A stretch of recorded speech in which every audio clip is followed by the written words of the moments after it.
안녕하십니까. 카페 애니어 대표 애니어 킴입니다. 오늘은 오유영과 육영의 커플 관계에 대한 이야기를 나누는 두 번째 시간이죠. 지난 시간에 커플의 이해, 그리고 매력 포인트, 그리고 관계에 대한 이야기를 나눴죠. 오늘은 해결 방안, 갈등의 해결 방안에 대해서 사례를 가지고 같이 대화를 이어가도록 하겠습니다. 우리 카페 애니어의 이제 결혼 15년 차 된 오유영의 남편분과 육유영의 아내분이 같이 워크숍에 참석을 하셨습니다. 두 유형이 이제 별 말도 없고, 이제 그래서 이제 8번 유형부터 설명을 하잖아요. 8번 유형부터 9번, 1번, 2번, 3번, 4번 해가지고 이제 거의 3분의 2가 끝나고, 이제 마지막 이제 머리형 5번, 6번, 7번 유형의 설명만 남겨두고 있었는데, 한 유형에 대한 설명이 끝나면 이제 그 유형에 대한 피드백을 서로 나누고 그렇게 하죠. 그래서 이제 5번 유형에 대한 설명이 끝났으니까 강의가 거의 이제 막바지로 다다를 그런 시점이었어요. 그때 이제 이 아내분께서 이제 그 남편에 대한 불만을 많이 쏟아내시면서 5번이 이제 어떤 스타일의 성격의 소유자인가 이런 거에 대한 물음을 해왔고, 모든 워크숍에 참석했었던 사람들이 함께 그 문제를 가지고 대화를 나눴던 그런 기억이 있습니다. 여기서 문제가 됐던 것은 이제 남편의 비밀주의예요. 남편에 대해서 아는 것이 별로 없다. 아내의 말은 그렇습니다. 아내의 주장에 따르게 되면 갈등이 일어나게 된 가장 중요했었던 일은 뭐냐면 남편의 방을 청소할 때였습니다. 남편의 방이 이제 서재인데 원래 또 이렇게 그 공부를 하고 가르치고 이제 그러한 일을 아주 잘 하시는 남편이었는데 존경도 받으시고요. 그런데 그 혼자 방에서 이렇게 있기 때문에 청소할 시간이 좀 없는 건데, 어느 날 대청소를 하다가 남편이 자기 방에 들어오는 것을 별로 좋아하지도 않고 하는 것을 알았지만, 청소하는 김에 뭐 내가 좀 깨끗하게 좀 정리해 줄 것은 없을까 이런 생각 때문에 이제 남편의 방에 들어갔다가 이렇게 저렇게 이제 정리를 해주고 있다가 이제 가방 하나를 발견하게 됐습니다. 007 가방이라 그러죠. 남자들이 이렇게 들고 다니는 서류 가방 같은 건데, 이제 그게 열려 있었어요. 닫혀 있었으면 굳이 자기가 그거를 열어보려고 하지 않았을 건데 열려 있었기 때문에 이제 보게 된 거죠. 그래서 이제 거기 가방을 열려서 이렇게 보니까 거기 뭐 통장도 있고 무슨 계약서도 있고 무슨 또 뭐 중요한 어떤 우편물도 있고 이제 그런 것들이 거기 잔뜩 들어 있는 거예요. 그래서 이제 호기심 때문에 이제 그 정도 됐으니까 이제 살펴보게 됐겠죠. 그리고 와가지고 퇴근하는 남편을 기다렸다가 그 얘기부터 먼저 꺼냈어요. 저녁도 먹기 전에 먼저 그거 가지고 바가지를 긁은 거죠. 그런데 이제 놀라운 일이 벌어진 거예요. 왜냐하면 바가지를 긁으면 그러면 이제 그동안 비밀로 부부가 15년 동안 살면서 비밀로 해뒀던 그런 부분에 대해서 이제 내가 알았다 이렇게 얘기하면, 아 그동안 뭐 안 알려줘서 미안해 뭐 이렇게 하면서 남편이 빌 줄 알았는데 오히려 반대가 되는 거죠. 왜 내 방에 들어왔느냐, 왜 내 가방을 뒤졌느냐, 그리고 내 가방에 있는 그러한 내용물들에 대해서 당신이 봤느냐, 이러면서 오히려 적반하장격으로 이제 자기를 몰아세우더라고 하는 겁니다. 그러니까 이게 이제 이해가 안 되는 거죠. 그래서 싸움을 대판하고 방에 들어와서 혼자 울면서 생각을 해봤더니 남편에 대해서 아는 게 없는 거예요. 남편이 통장에 돈이 얼마 들었는지, 친구는 누구이고 그 친구의 전화번호는 어떻게 되어 있는지, 그 다니는 조직에서 어떤 역할을 하고 있고 그리고 어떤 일을 하는지 전혀 모르는 거예요. 그래서 그 다음날 또 다시 싸움을 시작했는데, 당신은 누구야? 어디에서 와서 무엇 때문에 살냐? 어디로 가는 사람이야? 나 당신하고 15년 살았는데 당신에 대해서 전혀 모른다. 우리 부부 맞냐?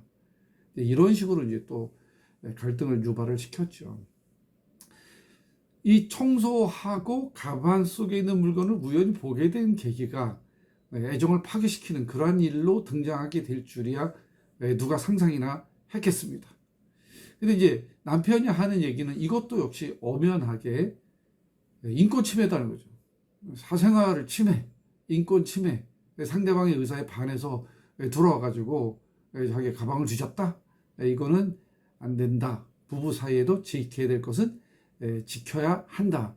이런 얘기로 이제 평행선을 긋게 된 것입니다. 그래서 이제 갈등을 많이 있다가 그때 워크숍이 이제 부부 워크숍이었거든요. 우리 한번 가보자. 그래서 이 남편을 설득해서 이제 아내가 끌고 이제 온 거죠. 자기에 대한 비난 혹은 불편한 이야기가 난무하게 쏟아졌는데 그럼에도 불구하고 아주 조용하게 잘 듣고 있었어요. 그리고 뭐 이제 억울한 얘기 있으면 좀 한번 해봐라. 그랬더니 지금 제가 얘기했던 그냥 간단하게 그 얘기예요. 아무리 부부관계도 지켜야 될 것은 있고 사생활도 있고 그것을 보호해주고 인정해주고 받아들여줘야지 그게 부부지. 어떻게 남의 그게 남이라고 하는 말 자체도 또 섭섭한 거죠. 아내는 우리가 남이냐 이거죠. 근데 이제 5번이 설명하는 것은 이게 남이란 뜻이 아니라 부부라고 할지라도 각각의 개인의 의사와 개인의 판단과 개인의 정보는 존중되어야 된다. 그러니까 사생활을 어느 정도의 사생활은 있어야 한다. 뭐 저도 전적으로 동의합니다. 부부간에도 사생활은 당연히 있죠. 그런데 이제 문제는 이거예요. 뭐냐면 그 남편의 사생활에 대해서 서로 공유하는 게 없는 거죠. 어디까지가 사생활이고, 어디까지가 부부의 문제이고, 어디까지가 가정의 문제인지, 여기에 대한 경계선이라든지, 거기에 대한 대화를 해서 합의를 봤다든지 한 그런 얘기가 전혀 없는 거죠. 전혀 없기 때문에 이제 이런 결과가 일어나게 되는 겁니다. 이건 이제 부부 관계나 커플 관계에서는 서로 다른 유형도 마찬가지고 다 이제 알아야 될 유형 그 내용인 거죠. 그리고 그런 것들에서 숫자도 정하고 횟수도 정하고 어디까지 할 것인지 토론하고 합의를 본 다음에 그것을 지켜나가야 합니다. 합의한 것은 지켜야죠. 그런데 이 부부 같은 경우는 이제 15년 동안 성격이 그러려니 하고 그냥 편안하게 살았던 거예요. 그러다가 어느 한순간에 그 불만이 터져 나왔던 거죠. 5번 유형은요, 감정을 잘 절제를 합니다. 감정을 잘 드러내질 않아요. 화를 내거나 울거나 사랑한다는 말을 하거나 그런 부분에서 다 어색해해요. 감정 절제가 되기 때문에 이제 그런 거죠. 그래서 이 자기의 감정이 절제된다는 부분에 대해서 상대방이 이제 문제를 지적하게 되면 감정으로 안 받아들이고 그것을 이제 판단할 수 있는 논리적 근거로 따질 수밖에 없게 되는 거죠. 그러니까 문제점을 서로 지적을 하게 되고 그러면 서로 제안을 하게 되잖아요. 서로 상대방 이렇게 하면 안 돼, 안 돼, 안 돼. 이렇게 안 된다라고 하는 것을 이제 얘기를 하게 되는데 요것을 논리로 설명해서 6유형의 아내에게 안심이라고 하는 선물 세트를 줘야 돼요. 근데 이제 그게 없었던 것이죠. 그리고 아내도 남편의 이 특수한 상황에 대해서 이해하기가 힘들었던 것은 사전 정보가 없어서예요. 6유형이 그 충성하거든요. 조직에 충성합니다. 부부가 각각의 그 어떤 그 1대1의 관계에서 애정으로 충성한다기보다는 부부의 관계를 지키기 위해서 충성하고 가정을 지키기 위해서 충성을 합니다. 그러니까 사랑을 할 때 중요한 것이 뭐냐면 육류형이 걱정하고 부부 싸움을 하고 그러는 이유는 전부 다 이러다가 사랑하는 사람을 잃어버리면 어떡하지? 이런 걱정이 있는 거예요. 본인은 모르겠지만 그런 걱정이 한가득 있는 거예요. 그래서 그 걱정이 이제 투사가 되는 거죠. 상대방에게 불안으로 투사가 됩니다. 투사될 때는 항상 좀 약하면 걱정으로 투사가 되고 좀 강하게 되면 불안, 제일 강하게 되면 공격으로 투사가 되는 거죠. 그런데 뭐 다른 유형도 다 마찬가지예요. 내가 이러다가 상대방에게 신뢰를 잃고 애정을 잃어버리면 어떻게 되나 하는 이제 그런 두려움이 있는 거죠. 중요한 사람을 잃어버릴지도 모른다는 두려움이 6유형에 있다면 5번 유형은 저 사람은 나를 어떻게 알 수 있을까가 이제 5번의 두려움이에요. 그러니까 나를 제대로 이해하지 못하면 어떡하나 그렇게 걱정을 하지만 실제적으로 나를 알리는 것들에 대해서는 서툰 거죠. 이 세상에 인생은 처음이었기 때문에 결혼도 처음이었기 때문에 남편 역할, 아내 역할도 처음이니까 모르죠. 모르면 알려고 노력을 해야 되는데 부부관계에 대해서 알려고 노력하는 커플이 대한민국에 뭐 얼마나 있습니까? 주로 이제 싸우면 그때 가서 좀 노력하는 척하는 거죠. 그래서 이런 경우가 중요하다는 거죠. 6령에 대한 팁을 하나 더 말하면 6령은 애정이 많아요. 물론 머리형이지만 그래서 머리로 안심할 수 있는 사건이 안심할 수 있는 내용들이 충족되면 설득이 되지만 그러나 애정에도 민감합니다. 그 애정이 가정을 조직을 지켜준다고 생각하기 때문에 그렇습니다. 특히 파트너 관계에 있어서 이성 간의 파트너 관계에 있어서는 이제 말할 것도 없죠.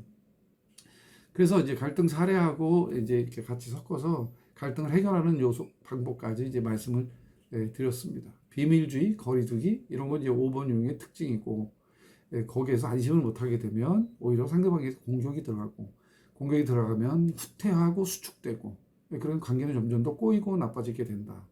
그것이 이제 갈등 포인트고요. 그걸 해결하기 위해서는 서로 약속하고 협의하고 알고 싶은 것에 대해서 공유해야 되고 그래서 이제 어디까지 이제 공유를 하고 어디까지 이제 좀 사생활 영역으로 줄 것인가 이런 어떤 그 부부끼리 약속한 부분이 있어야 돼요. 그래야지 다음에 안 싸우죠. 아니면 당신은 늘 그래 뭐 이렇게 이제 하게 되는 거죠. 약속이 있으면 그 약속을 기준으로 해가지고 이제 누가 약속을 어겼냐 이렇게 될 수 있죠. 근데 부부는 또 약속을 정해도 또 반복되는 경우가 많아요. 이제 그러면 우리는 연약한 사람이고 그리고 다 성격적으로 우리가 단점도 있지만 장점도 있지만 단점도 있기 때문에 그 부분에 대해서 또 서로 이해하는 계기로 삼고 그 약속을 또 수정을 하고 이제 그렇게 하는 것이 필요합니다. 그 스티븐 코비가 그 가정헌법, 부부헌법 그런 것들을 이제 만들려고 하죠. 물론 서양적 사고기는 해요. 그런데 우리도 서양화 많이 되었잖아요. 우리 거를 버리자는 얘기가 아니라 서양의 좋은 것을 이제 받아들이자는 거고 이미 뭐 무진장 많이 받아들였어요. 생활의 모든 내용이 다 서구화 됐잖아요. 그리고 가치관도 많이 바뀌었고요. 그러니까 이제는 이제 그렇게 되는 상황이 된 거예요. 그렇게 되도록 노력을 또 하셔야 됩니다. 자, 그러면 마지막으로 팁을 두 가지만 드리도록 하겠습니다. 이제 5번 유형이 6번 유형한테는 정보를 주는 것이 중요한 팁입니다. 그래야 신뢰를 받을 수가 있어요. 6번 유형은 상대방에 대해 신뢰가 떠나려면 계속해서 불안 심리를 드러내거든요. 그러니까 상대방에게 불안 심리, 특히 상대방이 아내란 말이죠, 남편. 그러면 그 한쪽이 불안 심리를 가지고 있으면 또 다른 한쪽은 행복할 수 있어요? 없죠. 그렇기 때문에 정보를 좀 많이 주고 신뢰를 얻을 수 있고 그렇게 할 수 있을 때까지 정보를 주고요. 두 번째는 뭐냐면 이제 논리적인 근거를 추론을 해가지고 우리 조직, 우리 부부에 대해서 어떻게 할까라고 하는 부분에 대해서 6번이 움직일 수 있도록 객관적인 데이터나 아니면 근거를 제시하면 좋습니다. 그 6번도 그렇게 움직임이 고민만 많이 하지 그렇게 막 움직이는 스타일은 아니에요. 그런데 5번이랑 살면 자기가 알아요. 아, 내가 움직여야 되겠구나. 저 사람은 도저히 저 사람의 움직이를 기다리니 차라리 내가 움직이는 게 낫다. 이제 그런 걸 알게 돼요, 본능적으로. 네, 그래서 움직이게 됩니다. 그래서 6번을 움직이게 만드는 동력은 5번이 제공해 줘야 돼요. 불안하지 않도록 하는 것이 제공의 중요한 포인트입니다. 자, 그 다음에 6번 유형은 5번 유형에게 그 5번 유형이 감추고 싶어 하는 그 사생활의 영역에 대해서 좀 물어보세요. 왜 감추려고 하는지. 아니면 그걸 얘기할 때 굉장히 힘든 점은 무엇인지. 내가, 그래, 알았어. 그냥 쿨하게 하는 것도 중요하지만 좋은 관계일 때, 편안할 때, 시간을 내어서 대화를 할 때 이제 그런 것들을 좀 알아보는 것이 중요합니다. 언젠가는, 자기에 대해서 얘기할 시간이 있을 거예요. 부부는 또 연애를 하는 사이면 왜 그런 거 있잖아요. 모닥불 피워놓고 나는 누구인가에 대해서 서로 얘기하기. 나의 어린 시절, 나의 부모님, 그리고 나의 어린 시절 원가족과의 환경. 괜히 쓸데없이 옛날 애인 얘기하고 그런 얘기 하지 말고요. 그렇게 하면 이제 많이 서로 이해를 할 수가 있게 됩니다. 두 번째는 이제 거리두기를 함에 있어서 의심이 제일 나빠요.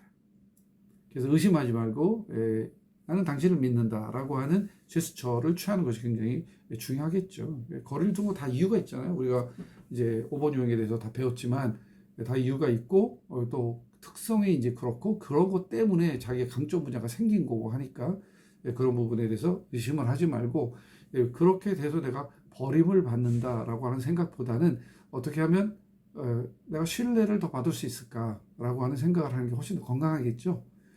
자, 여러분 5번과 6번의 갈등 사례와 갈등 포인트, 그리고 해결점, 그리고 팁까지 함께 이야기를 나눴습니다. 자, 오늘도 도움이 되셨는지요?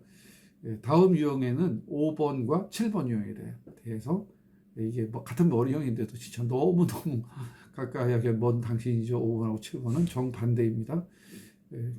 기대하시고 또 기다려 주시면 좋은 영상으로 보답해 드리도록 하겠습니다.